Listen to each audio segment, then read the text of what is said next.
CBS News Miami.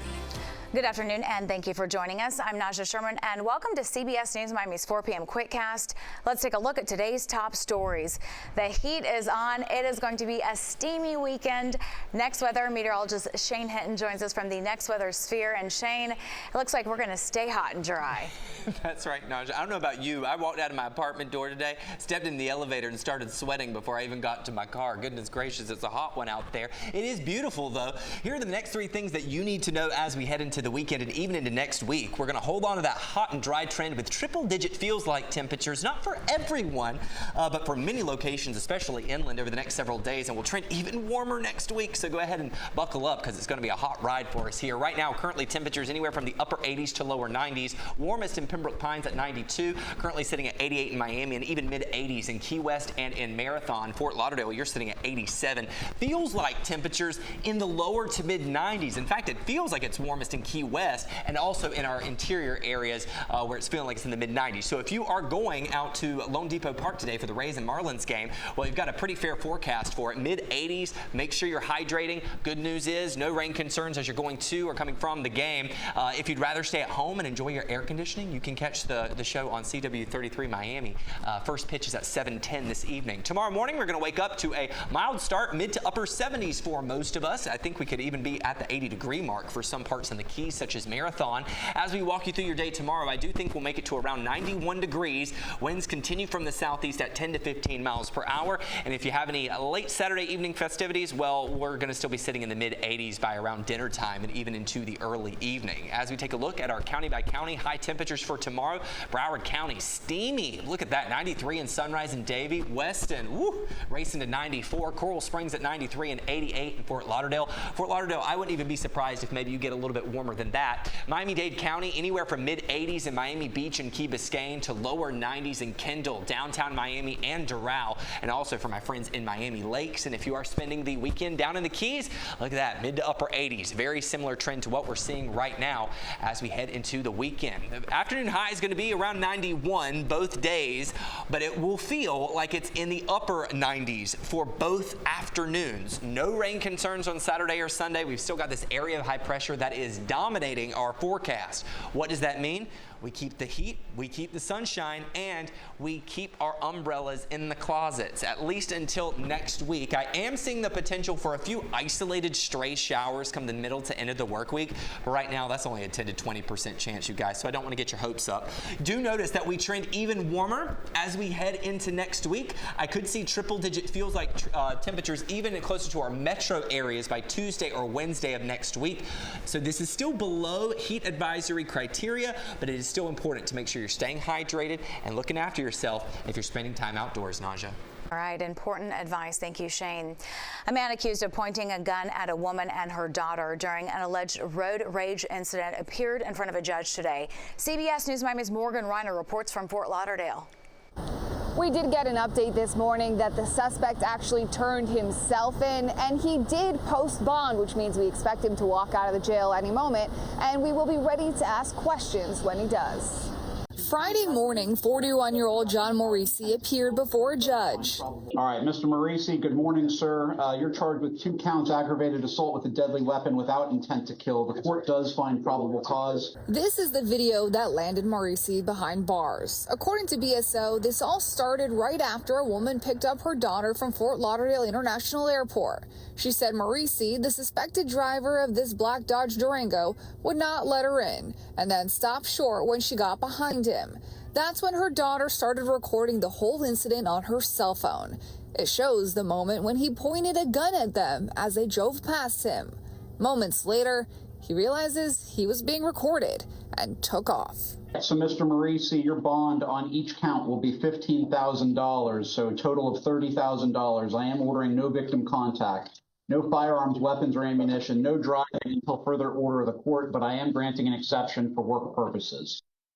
Again, the suspect already paid that bond. We will let you know if he has anything he wants to say. In Fort Lauderdale, Morgan Reiner, CBS News, Miami.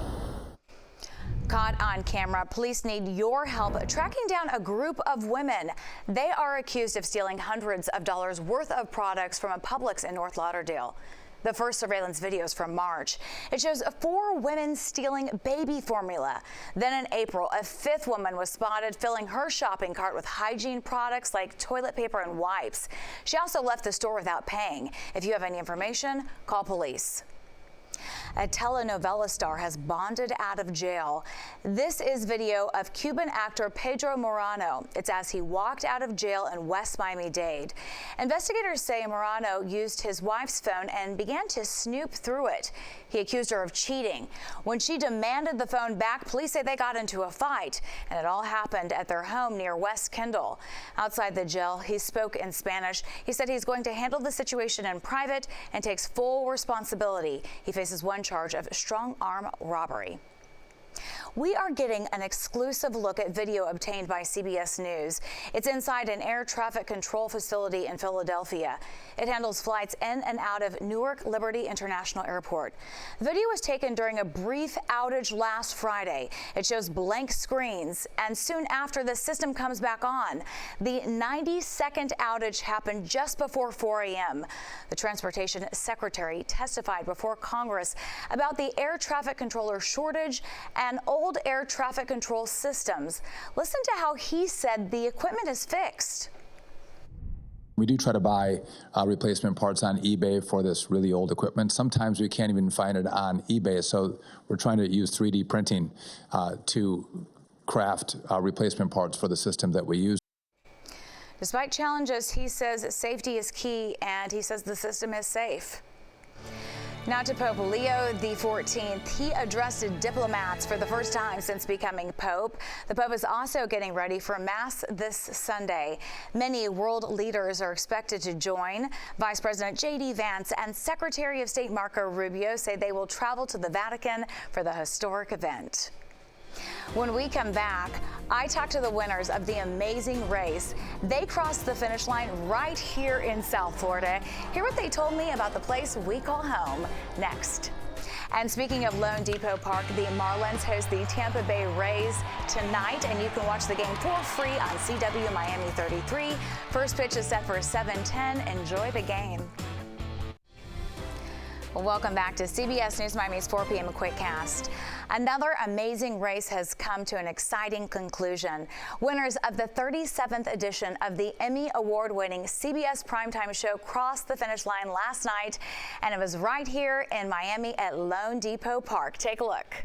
9 countries, 18 cities, and more than 29,000 miles. Carson and Jack, I am pleased to tell you that you are the official winners of this amazing race, and you have won the $1 million.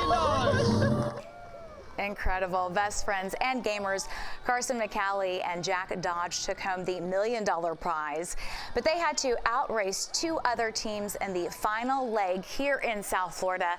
The winners shared their excitement with me earlier today about becoming millionaires in Miami. Carson and Jack, gentlemen, congratulations. We have to start with the obvious. Yes, you won the amazing race right here in our backyard. What was it like racing around Miami-Dade County? Oh my, what absolutely incredible. I mean, Miami holds such a special place in our hearts now. To win and to be in the stadium, it just was everything. Yeah, oh my gosh, like, I need to come back. We need to buy a place in Miami. Yeah. Like, that is our second home now. Yeah. So thank you all for just helping us win in a weird way. Yeah, and that leads me right into my next question. Any plans to come back to South Florida for a little R&R? It sounds like you may do a little more than come back. You may post up here. Yeah, who knows? Who knows? Yeah, I mean, I loved it so much. I mean, and we loved the water. There were so many water challenges, and so even though we were working hard in those challenges, it might be nice to go back to the beach and just lounge around. Yeah, we were speedboating around. We were hoverboarding, sailing. It was like the craziest day. And oh my gosh, there was a huge storm. It was raining down on us, but it was like magical. The best thing ever. It was just a magical day. Yeah, well, now you've got plenty of money to spend to live the good life here in Miami. And of course, you know, being from Brooklyn, we call Miami the 6th borough, so you'll be right at home. Yes. But I have to ask, what was going through your minds when you crossed the finish line?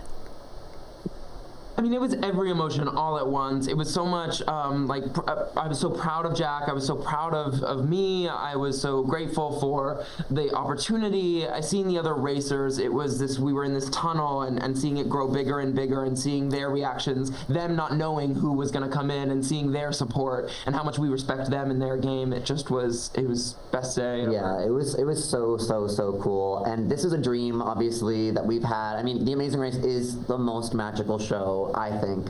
And so to have not only been able to do it, but to have won, it was overwhelming. I mean, like, I sobbed at the finish line. It was the only time I cried during the race, but it was at the right time. It was the perfect time. You know, this show is so popular, and we've seen a lot of contestants play the game different ways. But for you two, what do you think the key was to winning? Seek therapy. Yeah. If you're ever going on this show, seek therapy. We did therapy together, which friends don't really do, but we did it before we started the race, when we knew we were getting on the show, because we wanted to make sure we were one unit. We were a team. We had each other's back. This guy, it was us against the world. You can't trust anyone else on this show except for your partner, and so we wanted to make sure we had our minds right in that way. Yeah, totally. It was absolutely the best thing we could have done. Yeah, get our minds right.